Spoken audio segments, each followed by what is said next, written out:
ఈరోజు ఎవరైనా ఉన్నారా? దేవునికి ఒక్కొక్క అడుగు దగ్గరగా రావడానికి బదులుగా ఒక్కొక్క అడుగు దూరం అవుతున్న వారు ఎవరైనా ఉన్నారా? అయితే ఈరోజు ఒక హెచ్చరిక. అలా దేవునికి దూరం అవుతున్న సహోదరుడు దయచేసి విను. ఎంత త్వరగా నువ్వు దేవునికి దగ్గరగా వచ్చేస్తే అంత మంచిది. దేవునికి ఒక్కొక్క అడుగు దూరం అవుతున్న నువ్వు ఎంత త్వరగా నీ తప్పును ఒప్పుకొని పశ్చాత్తాపడి దేవుని దగ్గరికి వచ్చేస్తే మంచిది. ఎందుకని? మరణము కాచుకొని కూర్చోండి, సావో శిక్ష కాచుకొని కూర్చుంది.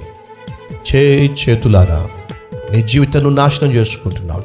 చేతులారా నీ కుటుంబాన్ని నాశనం చేసుకుంటున్నావు. చేతులారా నీ బ్రతుకు నాశనం చేసుకుంటున్నావు. ఒక్కొక్క రోజు ఒక్కొక్క అడుగు దేవునికి దూరంగా వేయటం వల్ల ఈ లోకంలో ఏ ఒక్కడు పరిశుద్ధుడు కాదు, పుణ్యాత్ముడు కాదు. ఏ భేదము లేదు, అందరము సమానంగానే దారి తప్పాం. ఏ భేదము లేదు, అందరం కూడా దేవునికి వ్యతిరేకంగానే జీవించావు. నీతిమంతుడు ఒక్కడు కూడా లేడో బైబిల్ సెలవిస్తుంది. ఈరోజు నువ్వు దొరకకుండా తప్పించుకుని తిరుగుతున్న పాపిష్టివాడివి. ఎవడైతే దొరకకుండా దేవునికి దూరంగా పరిగెడుతున్నావో జాగ్రత్త. శిక్షను పెంచేసుకుంటున్నావు.